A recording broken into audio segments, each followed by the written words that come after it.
all of this is one big court case, you know, because the shadow is coming out. The shadow is the lie, and you cannot. You see, there's no. You cannot. The system is based on lies, and that such a system cannot survive. It has to fall. Therefore, the truth is coming out. That's it. You cannot fake it. You cannot manufacture it. You cannot, like we know now. In there were several cases in Holland of professors that were hoaxing the numbers, and you can do a lot with statistics. Yeah. You can basically do whatever you want with it. You can manufacture the facts to fit your. But what is what we're finding more and more is that um, the court case is that there's a trial going on, and the whole world is a witness to this. Yeah. It's breaking on Facebook, and it's breaking on Twitter, and it's Right. and nothing is remaining covered because we are in the moment of the apocalypse. The spin room. Right. We can either spin it to the left or the right, or the truth is coming out. Yes, and what you're seeing is that the lie is very weak. There's like, and the truth is so powerful. It's the truth needs very little manipulation. It's very simple. It's very right there. There's not much. There's no. Actually, you don't need a lot of intricate talk and theorying and theorizing and numbers for the truth. They're trying to make all kind of. It's very, very. I think it's almost. It's called common sense, or. There's a wonderful word in Spanish called sano juicio. I won't know how to translate that, but so you hear it. It's always simple and not convoluted. But so yes, so that the dream that I had was actually that. So my question is, you're working on individual, one-on-one cases, and there you uncover the shadow. So how do you get from that to uncovering the shadow of the world? Is there, do you have any thoughts on that, or you're not referring to that really in the Occupy movement, are you? It is. Look, you see, when I said that the unconscious is like a lie detector, even the whole idea of, for instance, just to give you an example, the whole reverse speech technology, where they reverse your song or what you talk, and then you get these messages. That's basically also based on Jung's theory of the unconscious. Yeah. And it's exactly what dreams do. So dreams actually bring out that side that you're hiding, and then they can, when they do reverse speech, if the reverse speech is consistent or consonant with the normal speech that has been taped, then you know that there is a kind of a truth. And when it's completely dissonant or up, so this is what the dreams collectively are. The idea is that anything that is concealed comes out in the dreams, at the individual level and at the collective level. And so you get that, for instance, if there are family secrets or anything comes out. There are no secrets to the unconscious. This is why I believe also that people are afraid to sleep at night. Yeah, I know a lot of people that don't sleep with the lights off. Exactly, there's a fear to go to sleep because that's the apocalypse. You're basically undergoing a trial when you go to sleep.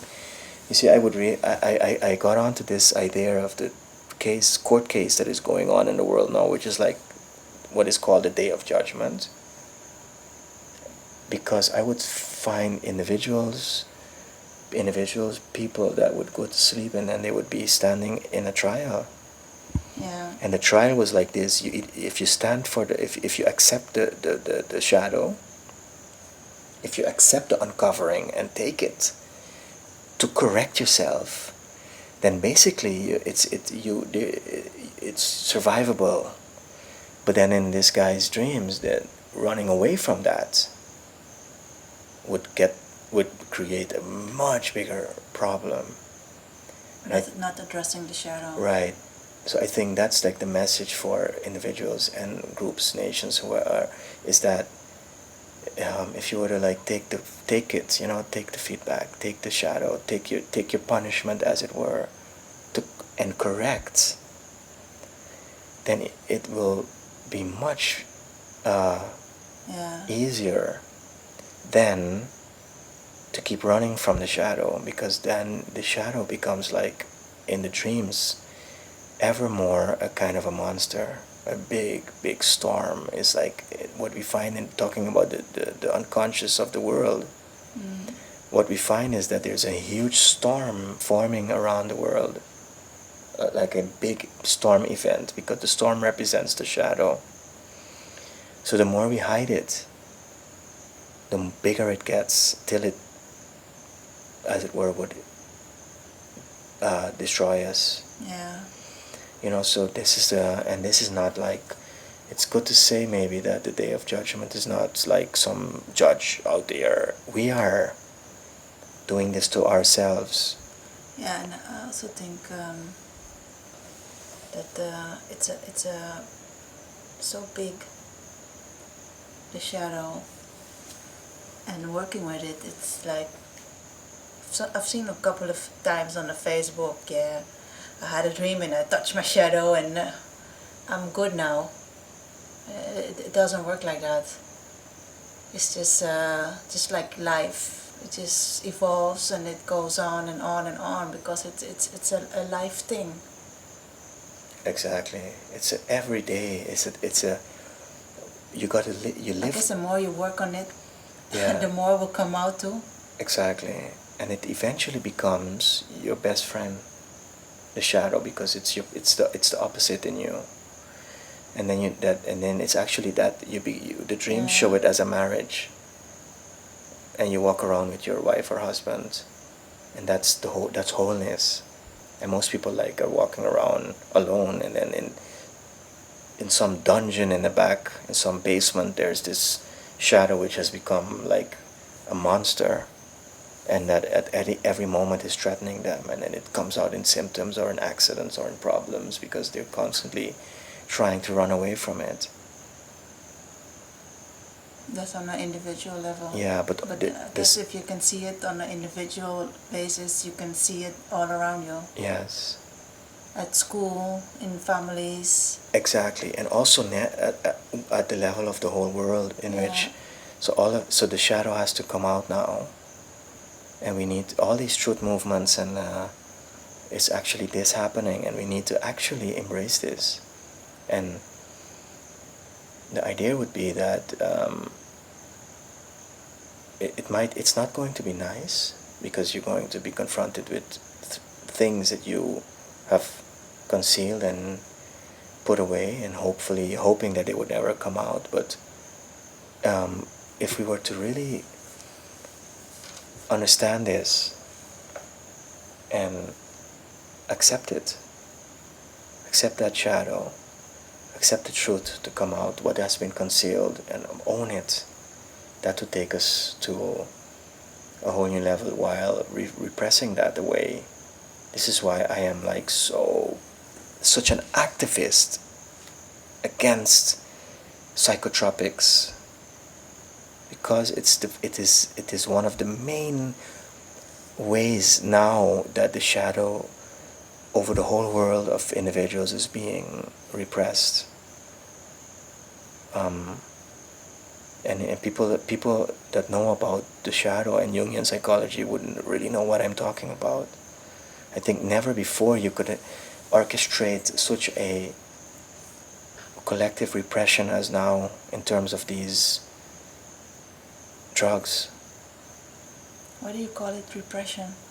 Because these drugs are basic, like the antidepressants and Prozac, They're basically made to help you repress the shadow, repress the depression. And that depression is not there by accident. That's the part. There's a part of you there that needs to come out and be understood and be integrated in your whole being. So this is a major problem for the collective mental health of the planet. It has nothing to do with mental care. It's repression. It's what we call blissing out, helping people to run away from what is really eating them inside, and have this fake smile on their face. But it is a you see, but this is an example of how we are in this trial. You see, we are the standard media is failing to inform us. The alternative media and the informal media and the social networks and all of that are uncovering the shadow of this of big pharma. You see? Yeah, because there are a lot of victims, and they start a forum, and then you can find a place where you can talk about it because your doctor doesn't want to hear it. Exactly.